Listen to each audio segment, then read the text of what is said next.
What kind of action does your keyboard have?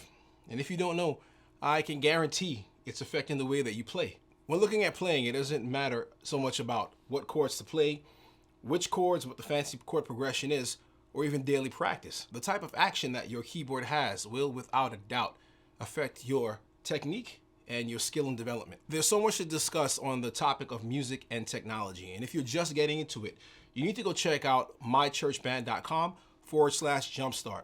You can download my free guide where I walk you through step by step exactly what to get and where to get it if this is your first time or if you're just getting into something like this. I tell you exactly what to get and where to get it just to give you a jump start on music tech. So let's discuss keyboard action.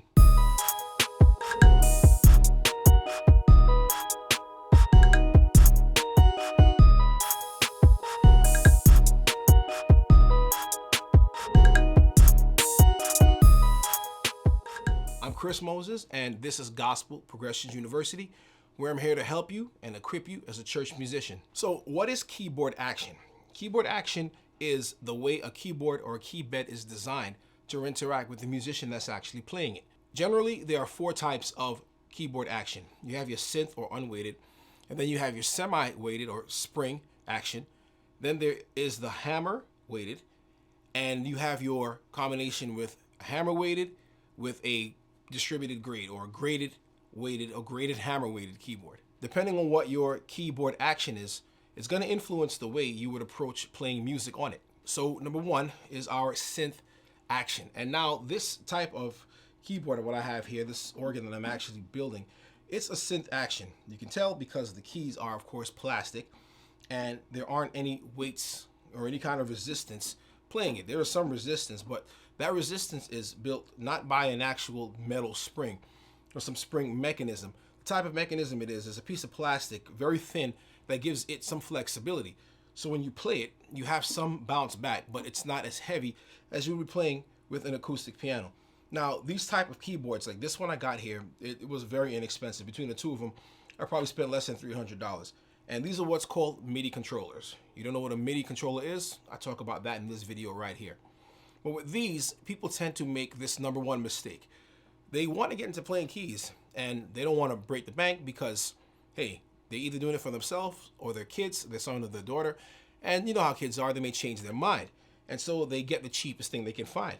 Now, if we're talking about a 2-year-old child, you want to give them something that they can bang all over the place, drool on, and throw down the steps. All right, you can get them a synth-weighted or synth action keyboard. You didn't spend a lot. However, if you're serious about getting into playing keys, or if you have a child that you want to teach or you want to get lessons for, this is probably the worst thing that you can do for them.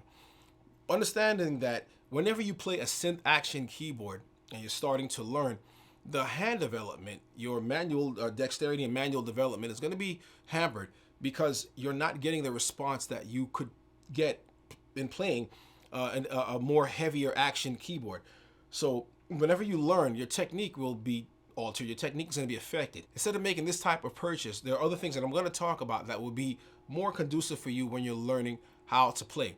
Now, this is not to knock this. I mean, I'm putting this organ together, and this is emulating how an organ would feel.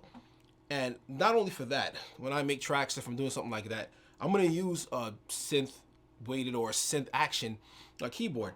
I may not necessarily want the weight behind it.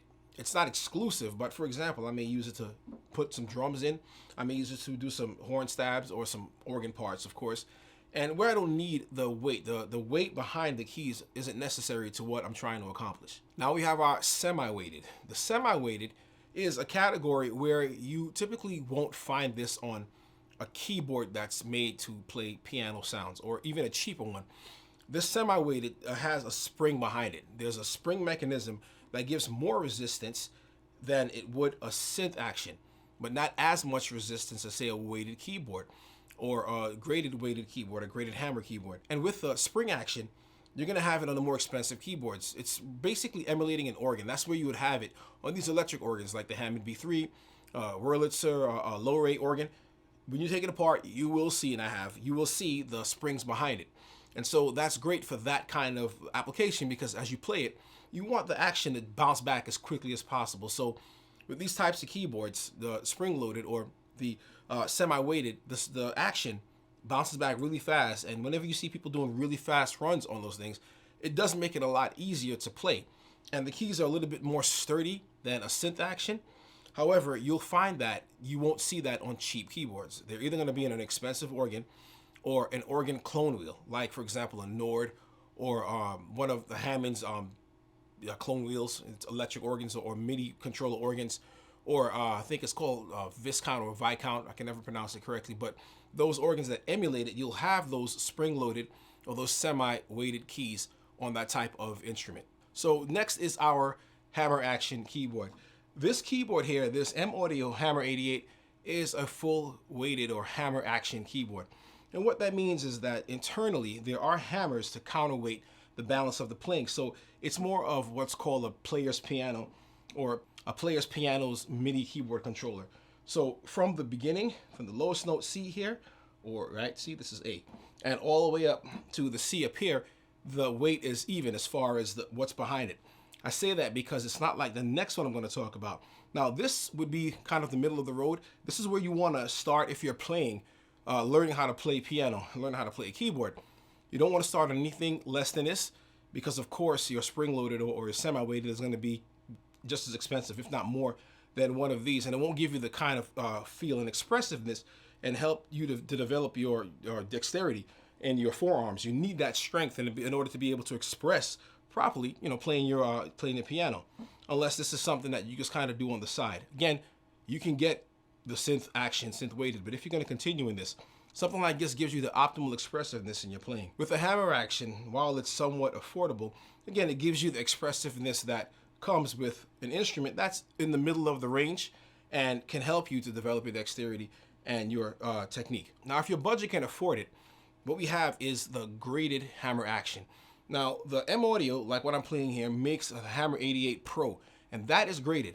And what graded is, it's different from a Hammer Action, just a normal Hammer Action, where you have the same weight going from the last note to the first note. You have it in gradations. The lower sound, the lower end of the keyboard is weighted heavier than the top end, just like you would have with an acoustic piano. Now, this gives you the best dexterity and the greatest expressiveness and truest to its form as far as you playing and you getting your dexterity where it needs to be. Now, of course, it's going to be the most expensive and it's the biggest investment.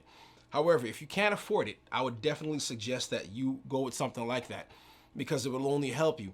These types of key beds or these keyboard actions you'll typically find on a digital piano. You're not going to find, on a lower end piano, anything that's probably less than maybe $1,000. You might get something like a controller for about $700, maybe $800. But typically it's going to go over $1,000, $1,500, or $2,000. Now we get into the other area where you have the hybrid. It's like a weighted action or Hammer Action with a graded action as well. And they take like one key, and there's a bunch of different responses with one key, and it's made out of wood, of course, and it has all this functionality. And all it is basically just a digital piano that looks like a grand piano or an upright. And you can typically they make it like grand pianos. You can put it in your house if you have the space, and if you got the paper for it, it's about 10 grand. At that point, I would just say go out and get yourself an acoustic piano, or try to find one that's used. So with a graded or your graded Hammer Action keyboard, again, it's going to be different from this. It gives you the closest thing to an actual acoustic piano.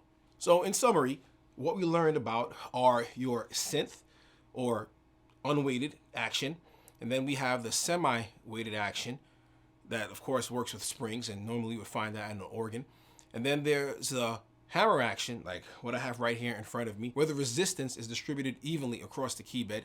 And finally, we have the graded Hammer Action, the most expensive, of course, but this gives you the gradations of weight, where you have it going from heavy up to light. To learn more about music tech and getting the best keyboard for you, head on over to mychurchband.com/jumpstart. I'll cover all of that in my free guide, Music Tech Jumpstart. If I forgot to mention anything in the video about keyboard action, you can go right ahead in the comment section. You can add it or ask me any questions that you may have.